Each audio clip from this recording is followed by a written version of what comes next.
¿Tienen ustedes un diagnóstico de la situación del campo actual en Bolívar después de esta sequía tan importante que ha habido y después de todas las cuestiones impositivas, digamos?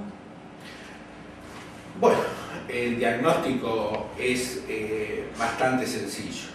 En Bolívar dejaron de circular entre 130 y 140 millones de pesos.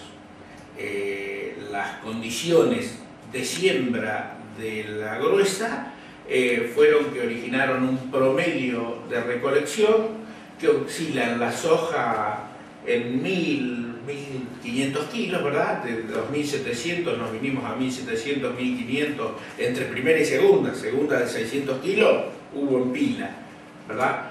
La misma gruesa, el maíz de 8.000 kilos, 9.000 y 10.000 que se rendía, están hablando de 3.000 a 5.000, etcétera, etcétera. Para no aburrirlo con los cálculos, ustedes saquen la diferencia, multipliquen por el precio y van a ver que en Bolívar dejaron de circular 130, 140 millones de pesos. Pero si nosotros vamos al fondo, esos 130 o 140 millones de pesos, yo agarraba una parte en el estudio, con los honorarios de mis clientes. El camionero agarraba una parte con sus viajes de camión de cereal. El acopiador agarraba una parte con el acopio o la comercialización de cereales. El que vende máquinas agarraba una parte por la renovación de máquinas. Y si seguimos llegando, seguimos llevando la escala, vamos a llegar a que el kiosco que está en la esquina también era parte de los 130, 140 millones de pesos. Eso nos da lo que fue el cereal. Lo que fue la hacienda la podríamos clasificar de dos maneras.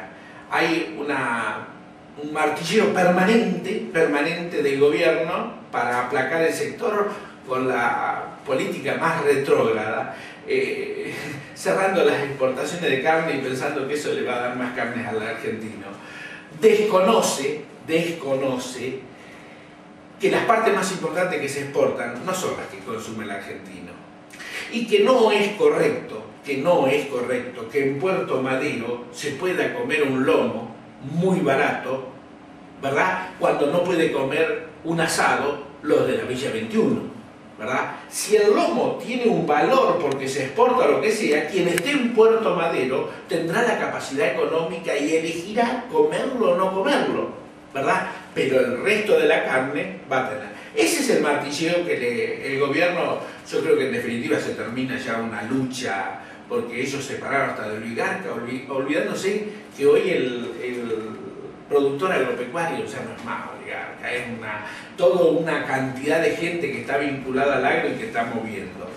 El segundo, la sequía. La sequía, ustedes saben, y si un veterinario lo explica mayormente, hay un menor celo, en definitiva se traduce en los 3 o 4 millones de terneros menos que están hablando, más la matanza de madres, ¿verdad? La matanza de vientres.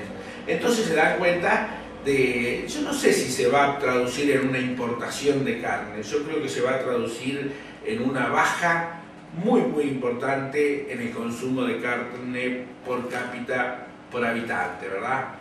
Bueno, yo creo que si ahí del sector agropecuario hemos hablado de los dos ejes más importantes, contra eso tenemos que luchar. Tenemos que luchar contra algo que explicó en un programa de televisión muy bien un economista: la imprevisibilidad de los argentinos.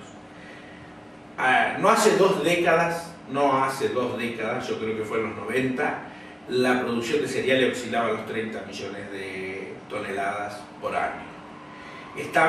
Llegamos a 90, 100 millones de toneladas, hoy hay 20 y pico menos, serán 75, ¿verdad? Y ustedes díganme, ¿qué puerto nuevo se abrió? Ustedes díganme, ¿qué ruta del cereal se hizo nueva?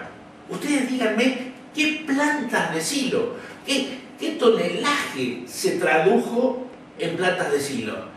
Entonces me van a decir, o vamos a llegar a la conclusión, ¿cuál fue la política agropecuaria que hizo el país? Si me dicen ninguna, yo les digo que se equivocan, que para mí fue negativo. No solamente no hizo una política agropecuaria, sino que se preocupó por parar esa política agropecuaria. Bueno, y finalmente, ¿cuál es la propuesta que tiene con respecto a la producción agropecuaria de Bolívar, en el caso de llegar al Consejo Deliberante como concejal? Yo voy a tomar las palabras de uno de los líderes de nuestro movimiento, ¿verdad? Y tenemos que hacer política, tenemos que hacer. Jorge Macri, y lo dijo en una conferencia de prensa, elaboró una propuesta muy sencilla, no difícil, no compleja. Dijo, acá me parece que lo importante es que dejemos a los productores agropecuarios que hagan su trabajo. Cuando nosotros dejemos que los productores agropecuarios hagan su trabajo, es decir, le saquemos el pie de encima, y no obstante eso, de todo lo que le vamos a cobrar de impuestos y demás, hagamos un porcentaje en infraestructura para que ellos puedan acelerar más el proceso, la Argentina va a llegar a los 150 millones de toneladas de cereal. Va a llegar a elevar el stock ganadero que hace más de 50 años, que es 68 millones, que hoy ya no es 68 millones, ¿verdad? Hoy es muy inferior.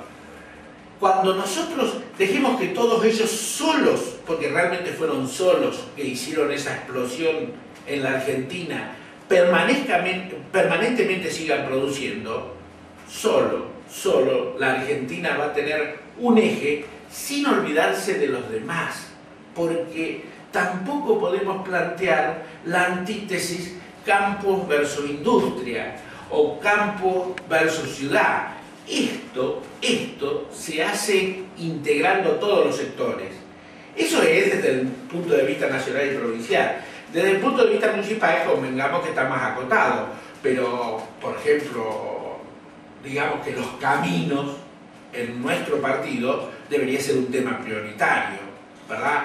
La facilidad o la ayuda en todo lo que sean proyectos de acopio, proyectos de molinos frigoríficos, todo lo que sea aprovechar la producción local y no tener ese flete muerto de trasladar la materia prima, sino que trasladar el producto elaborado. Si usted lo toma en un frigorífico es abismal la diferencia, ¿verdad? En un camión lleva, hoy con los equipos grandes, llevan aproximadamente 240 medias reses, que son 130 animales y que son casi 4 viajes de animales en pie, ¿verdad? Usted está haciendo una economía en la cadena de comercialización de la carne que lo va a recibir el consumidor.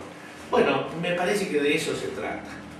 Bueno, le agradecemos muchísimo al contador Mosca, primer candidato a concejal por el PRO, el haber estado compartiendo este rato con Conciencia Rural. Muchas gracias.